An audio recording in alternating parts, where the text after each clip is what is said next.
Golden Ratio Podcast. I am Jen, your mom, joined as always by your dad. Hi. How's it going, dear dad? Pretty good. How's that cocktail you just took a drink of? Did you speed this up? Cocktail is very good. Excellent. Ugh. I was like, dear dad, are you ready? He's like, well, I'm going to take a sip and then I'll be ready. So I thought I'd just start and see what happened. Interesting things happened. You're the person who pokes at stuff until it does something. Sometimes. Mm-hmm. Yep. The cocktail of the week is the Corpse Reviver No. 2. Mainly because it's a great name. Though it's Great also name. a pretty good drink. I learned there's one Corpse Reviver No. 1. There is. But the No. 2 is much more popular. It's better. The Corpse Reviver No. 2 is equal parts gin, Lillet, I think. Lillet Blanc, orange liqueur, so we use Cointreau, and lemon juice. Shake it all up. Except we didn't have any Lillet Blanc or Lil Blanc, or however you say it, so I use Saint Germain, which is ginger flavored, and it's pretty tasty. It's pretty good. Maybe you made Corpse Reviver No. 3 by substituting that. I like it. Maybe. The Corpse Reviver No. 1 is cognac, Whoa. Calvados, That's all totally different. and sweet vermouth. Absolutely different. Yep. All right. An ounce of cognac, an ounce of Calvados, and half an ounce of sweet vermouth. They should not share a name. They don't. One is No. 1 and one They're is not No. even 2. in the same family. I'm not a huge fan of vermouth. It's just a whole different cognac. Yeah. Yeah. So there you go. Delish. Yeah, I It's pretty feel tasty. somewhat revived. Yeah, well, does that mean you were feeling a little like a corpse at the beginning? Apparently, in hindsight, it's a good test. Yeah. In addition to you drinking that drink, dear Dad, I noticed you got a weird mark on your forehead. It's a long story. Yeah? Is it a rug burn? It is a rug burn. On your forehead. Because apparently men and women are balanced differently. So in the continuingly interesting world of me being strangely popular on TikTok, Strangely. You're putting in the work. I'm putting in a lot of work, but it's weird having this entirely different non-golden ratio community of people really like the stuff I'm making. And it's very different stuff than I've There's some traditionally overlap. made. Some people found you there. For sure. No, there's It's a Venn diagram. There's a few thousand people from the golden ratio, but I have like 130,000 followers on my running account. It's 10 times bigger than the golden ratio account on TikTok. Wow. It's bizarre. Because of your cool content. Because people are like, this is cool content, I will follow it. And it's like not, so some of our people are there. Yeah. But it's, 95% not golden ratio people. That's good. I told you people love you. The super fun part about it is that TikTok has a thing called the Creator Fund, where once you have 10,000 followers and you get a certain number of views or plays or likes or whatever, you can apply for the Creator Fund. I think I talked about it last week. So I hit it like on the first day because my first 2 videos were really popular, and I have applied for it on the Golden Ratio account and they rejected it. And I was really pissed. And so I sent all these emails, and eventually they're like, well, because it said like, it's not available in your area, which is like nonsense. It's available in Florida.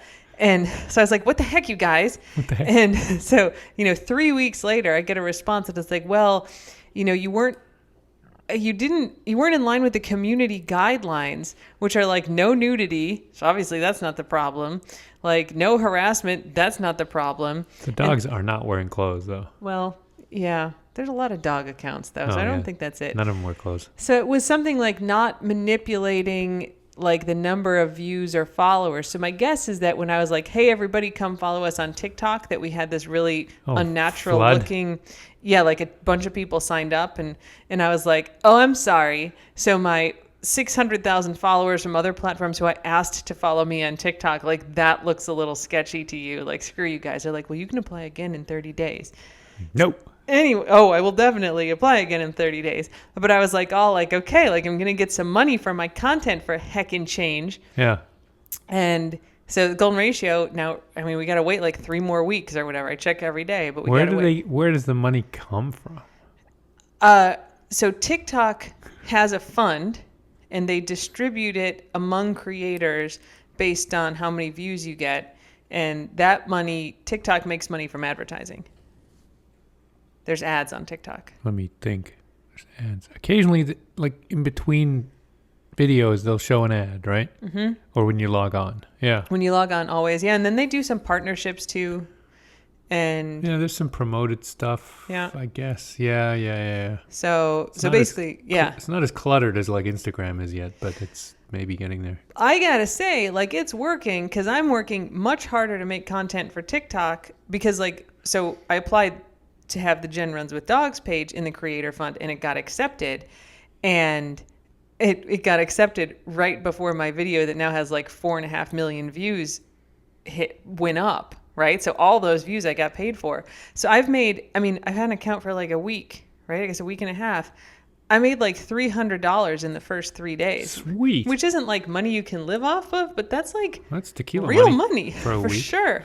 So I'm working way harder to make content for my running account that I know people are going to like than I've made for any other platform. Right. And part of that's like, okay, I work very hard to make good dog content, but the TikTok videos, like the good videos, take a long time to like edit. To go film them and then edit them and put them together, and they don't all hit. Right. Some of them do fine. But the fact that like if I have one that hits really big, I'm going to get hundreds of dollars for it, like absolutely motivates me in a way that like, I haven't done any like reels on Instagram because like, why am I going to put time into making those? I'm not getting money for it. You make money for Facebook, but terrible. Yeah. So anyway, all that is to say, I came across. Did you send it to me? Why is the thing on my face? That's the question. Did you send me it originally? I think so, because it's one of those. It's interesting. Yeah. Yeah. So the idea is that if you have men and women and you get down on your knees and then on your elbows, kind of like a plank position, but on your knees. Go back on like your butt. You kind of sit back on your butt, rock back on your butt. You cannot put your butt on your feet. No. It's cheating. So okay. It's like tabletop. You put the position. weight on your elbows. Weight on your elbows and your knees. The idea is that women can lift up their arms and like put their arms behind their back, but basically stay in that position. And if men do it, they fall on their face because their center of gravity is higher up in their chest and they can't hold it like that. So I was like, dear Dad, we have to try this and I'm going to film it. And so we did it. It's not like we prepared it. I was like, okay, scoot over. All right, we're going to do it. Mash record. All right, 1, 2, 3. And I stayed up fine. And Dad, like you watch it in slow motion and his whole body tips forward at the knees. His feet come off the ground and his head hits the floor. I was really trying to tense my back muscles to pull myself back. And all I did was pull my butt forward. Yeah, you fell right on the floor. And so I fell on my head. So I got rug burn from that. But it was very funny. It's for art, for my art. Very funny video. Or science. Totally not staged. No, nothing fake about it. It was like, okay, let's try it. I'm going to film it because I was pretty sure I'd fall on my face. But, yeah. So anyway, now your dad has... You had it on your head a couple days ago, and I was like, he's got this weird mark on his head. Your dad is one of those rare humans that has been gifted with never having acne or any problems all through like his teen years, just perfectly clear complexion. So he never has anything going on with Occasionally I'll have face. something and I'll complain about it for a week. He'll be like, I have a clogged pore. And I'll be like, I don't want to hear it. Like, don't talk to me. Yeah. Accurate. So so he's never had any of this. So I'm like, oh, he's got this weird mark on his forehead. I'm not going to say anything like, oh, dear Dad, you finally got like some blemish on your face. And so finally I was like, what? You got a thing on your head. Like, it doesn't look like a pimple or anything. It looks like a burn mark. It looks like a burn mark. Yeah. And you're like, well, that's where it landed on my forehead. And I was like, oh. Scars are cool. Yeah. I have way more scars than you do. I don't know. Mine are they seem to have gotten smaller with my years. Mine are badass. Yes, you definitely have bigger scars. I have a big long one on my thigh from where I impaled myself on a rebar post when I was running. A big, oh my God, giant scar on my thigh. And my dad at one point, I've had this, this was like 2008, I think I got that. And I was home at one point, maybe the next summer, and I was like standing in the driveway, and my dad's like, oh, you have a scar on your pretty leg. And I was like, now it's a badass leg. Now it's a badass leg. Yeah, that was the rebar that poked through and was looking out the other side. That's what? terrible. Didn't you like impale yourself on the rebar?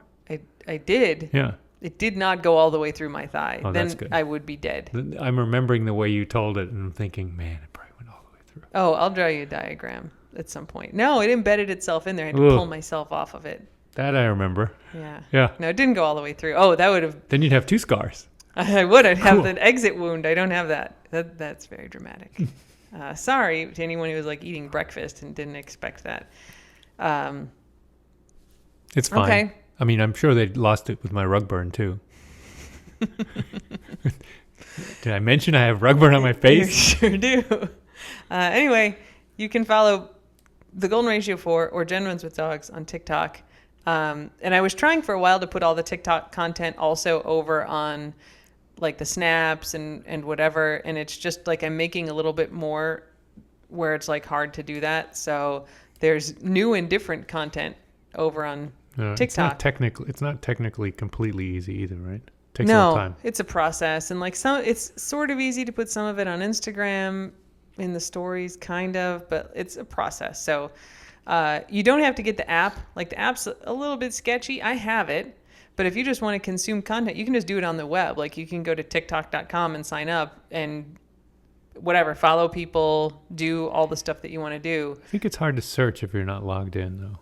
But guess you can you can make in. an account and be logged in and do it on the web. Okay. So you can't post. I don't think you can post content on the web like Instagram. You can't post from the web, but you can look at stuff. So if you don't want to put a sketchy app on your phone, that's totally fine. Oh. But if you do want to see that stuff, you can just go to TikTok.com and sign up and follow us, and less worries. No.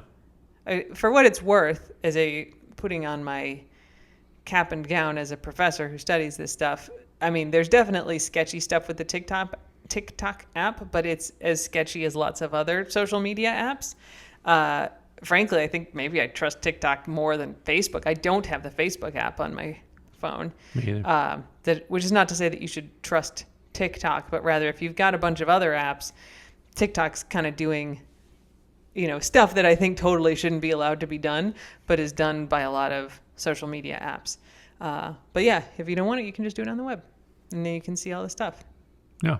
So It's worth it. Good stuff. It's good content. I'm No trying thanks real to me. hard with the TikTok content. I'm having a fun time with it. Just when I was learning how to post stuff on Snapchat, You're doing such a good job with the snaps. now there's something I don't know at all about. Snapchat so we're like a starred account. We're like top level influencer on Snapchat. They like verified us. They starred us. Like we've got super elite status on Snapchat because we have like over 400,000 followers on Snapchat. And they're really great. They know that they're like really good people.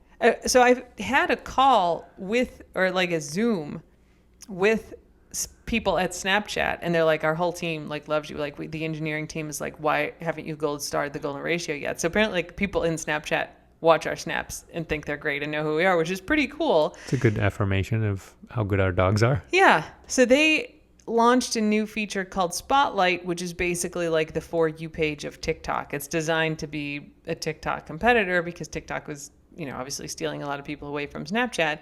And so they're like, we want to have a call with you and talk to you about Spotlight. And I was like, okay. So they told me all about it. I was like, yeah, that sounds really cool. And their thing is that they don't have a creator fund like TikTok does, but they have $1 million every day that gets divided among, we may have talked about this, among Unbelievable. It's so Vegas. unknown number of videos, few hundred videos, the top performing few hundred videos every day. And so if you hit one of those, we must have talked about this, like you can get hundreds of thousands of dollars in one day if you have the top performing video. Unbelievable. And so I was like, okay, like I'm going to try this, like that, even if I have like whatever, the last video that makes it in, great. I'll take a couple $100 for my video. That'd be great. Yeah. And nothing. I mean, like I've posted some of the ones that were really popular on TikTok. TikTok has just a much more active user base than Snapchat does, at least for this feature.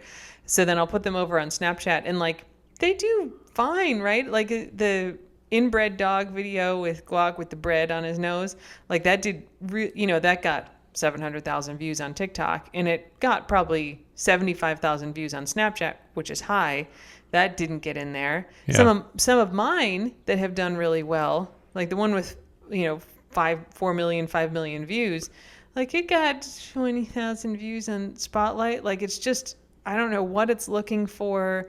You don't get a lot of feedback. You have no idea. Like they don't show you like the top, like here's the top 300 videos of the day. You don't know what it might have taken that day, right? Yeah. So I was like, okay, like I appreciate that they're trying to launch this. And so like after a while I was like, okay, so I had this video that did pretty well. Is that not enough? Like that's not in the top end? Because they won't, when I understand, right, they don't want to be like, oh, well, usually if you get 200,000 views, because I asked on the call, I'm like, how many views do you need ish Right. to hit that? And they're like, well, it could be tens of thousands or hundreds of thousands or millions. And I was like, that's like 3 orders of magnitude. You're just saying all the numbers. Like, do I need 4 million views? Because do I need 10 million views? Like, that's a lot different than 20,000 views. Right. They don't give you any sense of it. And so I emailed him and I was like, look, guys, I've been trying. I had this video. I didn't hear from you. So I'm guessing it wasn't up there. These take a ton more time than our daily snaps. I'm not going to keep doing them. Yeah. Like nothing personal, but I'm not going to put all this time into it if I'm not getting paid for it. Right. We do the other stuff all the time because it's like very integrated and like low work, right? Like we just mash record when we're giving him breakfast. It's let the talent shine. And they were like, okay, yeah, well, why don't you try putting some of your just like regular snaps, like cross-posting. So then they get like 200 views. Like nobody watches them on Spotlight. So I'm like, I'm not even bothering It's anymore. just not. And then other ones that have done great on TikTok, I try to post them, right? Like I have a screen recording. It doesn't have any TikTok branding, right? Just the exact same video that went up on TikTok. And I try to post it. And some of them are like, we didn't think that was good enough for Spotlight. Like they have, Nice. you post to it, but it doesn't automatically go up. Like they've got content reviewers. Who knows why? I mean, I don't have anything risque or illegal. I don't know. That's why. No. Dear Dad has this thing that it's like all about boobs on Snapchat and it's 100% not true. Bathing suits. It's bathing suits. Yeah. Have you looked? Do you even know how to get to the Spotlight feature? There's a thing. It says Spotlight. It doesn't. I mean, I know how to accidentally post to it because I think I've done that before. Yeah, it's easy to post to. I know I'm avoiding posting to it by accident, yes. Do I know how to consume it? Probably not, no. In any case, you're doing a great job with the snaps that you're making. Thank you. Yeah. People love your snaps. This is the advantage of low expectations. Yay. People don't even know. Sometimes they're just like, the snaps were great today. And I was like, yeah, I wasn't even in the state. Dear Dad made all the snaps. I'm the one who's good at content, except apparently Dear Dad's better with his like unedited, like, they're all a minute long of they are. the same thing. I'm like, let's make this snappy, and it's like hit, and Dear Dad's like, I'm just gonna film the dog standing there for 60 seconds. Some people like it. I think some people think it's relaxing. Yeah. To watch the 45-second interaction of hops, guac, and a ball. It's not high action, but you kind of know what's gonna happen, and then it all ends up as a loop. Well, we did our first TikTok live today, like Sunset Fetch. We've done it on YouTube live before. And I was in deep background. I really, you and the dogs. Yeah. But we do those, we were doing them pretty regularly on YouTube. And so I'm going to try doing those on TikTok. You did an Instagram live or two, I think. Yeah. I mean, it's like if I'm out there, like I was looking out there, I was like, oh, it's so nice out there. Like I'll take the dogs out and then sure, you're out there for 45 minutes or whatever. So the sun sets here around 6:15, 6:20 Eastern time. So we go out, probably 6 o'clock. So if you're interested in that, I'm going to try them from both accounts because apparently like there's some strategy to doing live stuff. And since I get paid on the running account from TikTok, I may try doing one there tomorrow. So if you follow the Jen Runs with Dogs and the Golden Ratio 4 and then check in around sunset time, we'll try to be doing some live stuff. I'll run probably back not and forth. Tomorrow because our friends are coming over for outdoor socially distanced dinner, but later this week. Yeah. Maybe over the weekend. So it's a thing if you follow and then just check in, you'll see if we're doing it. Okay, well, that was a lot of social media analytics, which I find very interesting, but You are a professor of I social may media. have ranged into boring there. Only by your own standards. I have strict standards. I'm apparently not talking about analytics. Not boring to me. Well, that's nice. Thanks. Social media and money? Oh, very interesting. Money Very is good. I interesting. like money. I know. Okay. Dog updates. Yeah, we have that. We have a calendar that says how many days since the last vet visit, and it's like over 7 now. It's usually at 0. I think we're in double digits. Usually it's 0 It's days usually since last 0. vet visit. Yeah. But we've gone up to like 7 or more. Yeah. Yeah. No vet visits this week. I think Voodoo had his seizure the day we recorded our last podcast. He didn't have another one that day. He hasn't had any more, so that's good. Everybody's fine. Yeah, knock on wood. I mean, Yeah, you for know, now. the weird little things are still there. Hop still has like itches. Yeah, this is all boring though. Boring? What? Because it's not violent or terrible? I'm just saying, like, oh, well, they all have the same thing they've had. Like, we don't need to go into detail about it. Yes, they're all the same. Yeah. Brody's, we have a 3-dog vet visit this weekend. It's true. That'll. I don't know how we go lower than 0, but it'll be like 0 days, 0 days, 0 days. So for Hops and Vink, it's just their annual checkups for the Morris Animal Foundation Golden Retriever Lifetime Study. So they get blood drawn and nails clipped and They have measured. like a and box weighed. of vials that we have to fill from the dogs, right? Yeah. It's like so They grim. take a ton of blood samples. It's like 4 shoe boxes big. Yeah. It's a giant box for each dog, and then I guess it's just empty vials and tubes and Yep. receptacles. They take like 8 vials of blood, and then one of the vials is for toenail clippings, and that's why I haven't cut their nails this week. One year I made the mistake, 2 days before I had trimmed their nails. I didn't even know they were collecting them. Yeah.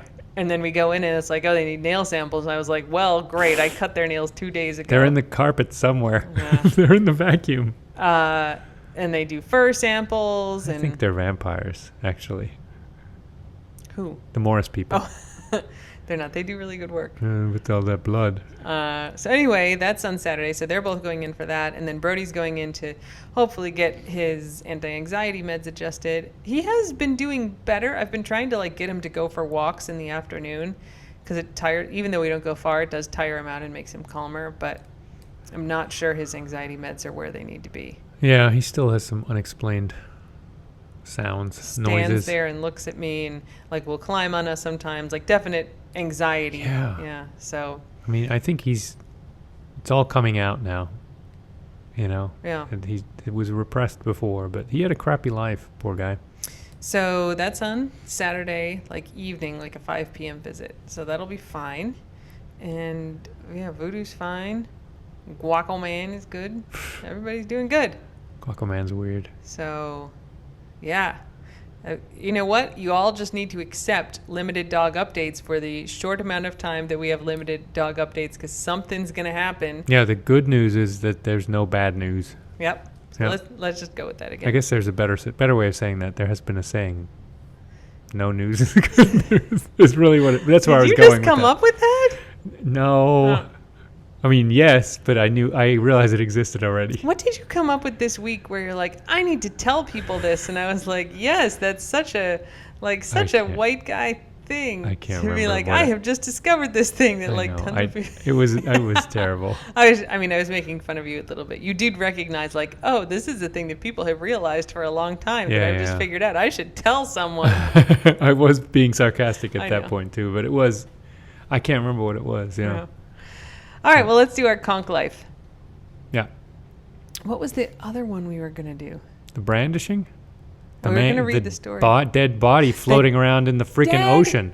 Body on our key, Yeah. a mile from our house. Yeah. And within jogging distance, which is Yes.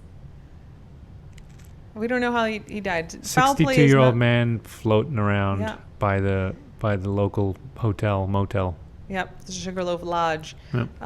Foul play was not suspected, so I don't know if he. But had they a also heart said attack or- multiple people reported him. I mean, he must have just been so visible. Everyone walked over to the water and was like, I mean, there's ugh. the Sugarloaf Lodge is on the water, so if there's a guy in the water, Oof. Yeah. A body in the water. All right, so our actual story for the week is man arrested for gun threats. A 49-year-old Islamorada man was arrested Sunday for pointing a handgun at another man regarding a traffic incident. Jason was charged with aggravated assault. Deputies responded to Palo de Oro Drive in Islamorada. I've run there. I'm going to say that about everything. And met with the victim and a witness, both construction workers. The victim stated he was driving to the end of the cul-de-sac where they were doing work when he braked sharply due to a child playing basketball in the road. He stated he stopped to ensure the child was okay and proceeded to the job site. So the kid must have kind of jumped out into the middle of the street and the guy slammed on his brakes and was like, "Oh my God, are you okay, kid?" And the kid was fine.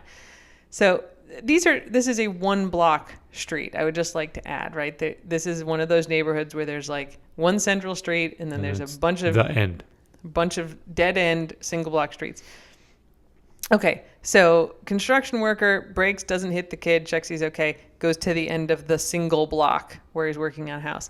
The victim stated the suspect, later identified as Jason, arrived at the job site in a van shortly thereafter. Now, he arrived in a van. If that was his kid, he lived like 4 houses down. He didn't want to walk, right? Yeah. So he shows up in a van. They don't ever explain this. I just think it's interesting that, like, I guess he could have come from someplace else. But the victim stated Jason was irate and screaming at him regarding the previous road incident involving the child. The victim stated Jason pulled out a handgun, quote, racked it several times and pointed it at him. The victim stated he thought he was going to be shot, which, like, you would. Jason's van was found near a basketball hoop where the incident occurred. So he did drive the 4 houses down to the end of the street and then drove back home the 4 houses and parked his car there. Florida. Jason admitted confronting the victim over a traffic incident involving a child. Jason produced a .45 caliber Smith & Wesson handgun matching the victim's description of the same. He was taken to jail. It wasn't Jason's kid at all. I mean, Jason was at his house. Was Jason's he? van was parked at the basketball hoop after the incident. But the basketball hoop could have been on the street. I mean, I think it was on the street in front of somebody's house. Oh, but it doesn't actually say it was his kid, right? The kid is not identified. Sure. They He's don't have 14? the name of the kid. The kid? Yeah. I don't think it just said a child playing in the road. Okay. Jason is 49. Anyway, wildly inappropriate response. You can't pull a gun on anybody. I mean, in Florida, I'm also, if he racked it 3 or 4 times, there'd be 3 or 4 bullets flying out of there. That's exactly what I thought when I saw it. Keep racking it, and you'll be empty. Why are you gonna rack it that many times, man? You gotta do that once. Yeah, when you watch too much TV, you think it's like cool to rack it, but then guess every it time a sounds bullet threatening. flies out, and you're like, "Eh, what happened?" Ooh. Let me try that again. Never good. Anyway, don't pull guns on people, you guys. No. It's just a bad idea. Stupid. All right. German word of the week. Zebrastreifen. Zebra stripes. Zebra strip. Zebra stripes. Yeah. It's what we call the pedestrian crosswalks. Like the white stripes on the black road, right? Zebrastreifen. Yeah, zebra stripes. Cool. It's like you put a zebra lying down across the road. Kind of. It's very graphic, but that's a very universal word for it. It'd be more exciting if it actually was zebra patterned as opposed to just like the diagonal stripes. I mean, when you're a kid, that you have some imagination. That's kind of, it's an easy thing. That's true. Of course, pedestrians have the absolute right of way on these things everywhere in Germany. Is that true? Yeah. Like it's California? Yeah. Can you cross in the middle of the street, not at a crosswalk in Germany, and people will stop for you? Ooh. Or are they like, no, that is against the rules. I don't Cross know. at the zebra strip. I think they'd stop, but be all passive-aggressive about it. Like inch forward at you. I mean, jaywalking is not a thing, right? This is if it's 3 o'clock in the morning and the traffic, the pedestrian light is red, you stop at the light. You don't walk across the street. You wait till it goes green. That's dumb. Yeah, I'm not saying it's efficient, but it's a thing. And it's not absolute. And but even in, cities, I've seen this happen. Because if you do cross and there's a wrong person on the other side, they'll go, denk an die Kinder. Think of the children. You're setting an example for the children. And then you're just like, the passive aggressiveness, huh? Would you be that person going? No, I value the creative jaywalking. It's more efficient. All right. If you know you can cross the street without impeding anyone, just do it. It's let faster. me add here from me and Dad's history. So I'll definitely cross in the middle of the Oh, street. yeah. So like, say we're in DC You'll cross diagonally.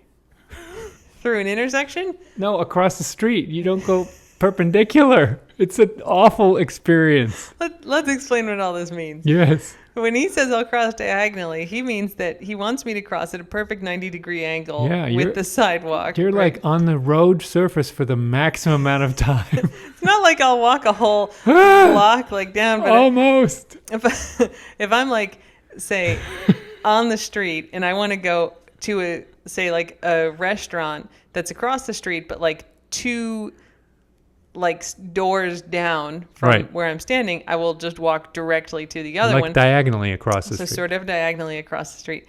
This upsets Dad very much. Oh my goodness. You got to minimize the time on street. Crossing not in the middle of crossing in the middle of the street, not at a crosswalk, also upsets Dad. Yeah, it stresses me. If I see, he's talking his big game now. Like, no, I'm all fine with jaywalking. Except, like, I've seen him literally start sweating at me because of his anxiety at me crossing in the middle of the street. Sweating. She's using the right word. I'm not stopping her, and I will go along with it. But I think I've measured this. My heart rate goes up. Yeah. And then if we're at a stoplight and we cross in the crosswalk with the little blinky walk light on, and I cut the edge of the crosswalk. So like we're 3/4 of the way across and I need to go down the block and I just kind of like, curve. I'm not cutting off any cars, right? I'll just like, okay, like I'm going to walk. Jared gets very upset. I'm getting stressed right now. I can tell you're anxious. Just thinking I'm getting about anxious. It. And I'd be like, my dude, why are you so stressed about this? And he'd be like, if we're like near his office, he'd be like, I have to set a good example. And I was like, what are you talking about? It's a little bit think of the children, except think of my coworkers or like people who see me. When I did work at the World Bank, I didn't like the jaywalking. Yeah. Yeah. Yeah. But people, like in Pennsylvania Avenue, people almost got run over sometimes too. Not me. Frogger. Not me. I'm not froggering across the street. I just want to be clear. Like I'll cross an empty street where there's like literally like no cars. Like there may be at the stoplights down on either side, but there's nobody driving on the street, and I'll cross in the middle. And dear Dad gets very upset, and it makes him very stressed if it's diagonal. Diagonal's the worst for me. I don't know why. I mean, just a little diagonal. Why not just go 90 degrees? So much faster. So much more, less time to get hit by traffic. I'm terrified of cars, I think. That's why I suck at biking, too. JR Dad is super scared of getting hit by cars. I think it's because I drive and I would, consider hitting bicycles. I don't know. I never have. I always give them a wide berth. I'm not an asshole at all to bikes. No. But you do like frequently worry that we're going to die. Yeah, I just think everyone else is going to kill me. Yeah. I mean, there can be a car like literally a block away and I'll be like, let's just cross right now. And your dad's like, we're going to die. And I'm like, that car, like if it floored, it would not get to us by the time we were fully across the street. Maybe he'll floor it. Maybe they're going to And we still would be fine. If he did. My sound is... That is the sound. That's the sound. Yeah. Your dad gets very stressed out. Yeah, once we decided to do a walk to Baby's Coffee, which is a great place to come if you're down here in the Keys. And it's a long walk from our house. It's probably 3 miles each way. Yeah, 3 miles. Right? So it's just like we're going to go walk for a couple hours and stop and get coffee in the middle. It was nice. Yeah. So we walk and it's like 1.5 miles to Route 1, and then it's another 1.5 miles on Route 1 to Baby's Coffee. And there's bike path on some of it, but our key is so narrow where the road is that they can't fit a path next to the road. You have to walk on the shoulder, and there's that bridge out too. There's a pedestrian bridge that took a lot of hurricane damage, and so to cross one of the bridges, you have to walk on the very wide shoulder. I mean, it's as wide as a lane. Yeah. I mean, you've run, it's like the 7 Mile Bridge. You've run on these shoulders a lot. Just to be clear, the bridge that we're talking about is not like the 7 Mile Bridge, which is a big, long 7 Mile Bridge. It's like a... block. It's not even a block. It's like a 200-foot bridge. It's a channel bridge. It's so across a narrow channel. It's real little. Yeah. And you got to walk on the very wide shoulder. It's fine. And so we're walking right? And then you're kind of walking either in the grass or on the trail next to it. And Giordad had his Fitbit on, and I could tell he was super stressed about this. And we get home and we look at the Fitbit, and it's like his heart rate's all constant until we get to the bridge part, and then his heart rate goes up like 30 beats per minute because of the traffic. And I think it was better going back, right, when we're not the traffic was facing behind you. traffic. Yeah, I mean, it was like there was definitely data to show that. And I was trying to be cool, man. You were not I was at all not cool. But I was not making that yeah sound the whole time. I was trying to act normal, man. Yeah, you failed. Well, Yeah, I tried. Giordad has real anxiety about getting hit by a car. Yeah. Like, and no, look, nobody wants to get hit by a car, but your anxiety about it is out of scope with You don't the think risk. it'll happen, and I think it will happen. Although it has Giordad's not very worried ever that happened. someone's going to actively try to hit him, Yeah, I think. I think so. And I generally don't worry about that. Like, it's true that could happen. No, but you pretty much assume people will slow down and not hit you. I mean, I think people are just going to keep doing what they're doing and don't care about me. Like, you think someone's going to actively swerve towards hitting you. And I think if they just continue going straight in their lane, like, I don't think they're going to get out of my way or slow down. I think they're just going to ignore me and I'll be fine. Yeah. Yeah, I don't know. Nobody hurt me. I mean, it's never happened. It's never actually I have happened. asked him, Ingo, who hurt you? A number of times on this issue, but apparently no one. No, this is just, I don't know what it is. Yeah. And it's beaten into me somehow. Look, I mean, I got this with bugs. No Yeah. bugs have actually ever hurt me, but I got real anxieties about them. So, no judgment from me, but I do think it's funny in the same way I think it's ridiculous how stressed out I get about a palmetto bug getting in the house. You handle that really well, too. We don't have any data to show any pulse increase. It absolutely would. It absolutely would. Oh, Yeah. What is that guac making that noise? probably. Does he have a ball 3 inches from his face, but not in his mouth? Then yeah, he's probably going to growl. Yeah. Under the table. He's probably going to bark. All right. Well, I guess that's it for this week. Yeah. Less drama. More social media tips, updates. Stay with us for the low dog drama for the short time that it will be our lives, because It's not bad. it's unusual. It's not bad. Yeah. I mean, we did get Parmesan and St. Patrick back, so, Yeah. no drama is better. So until next week, wear your mask, get vaccinated if you can. Don't bite anyone unless they ask. Such good advice, dear Daddy. Bye. Bye.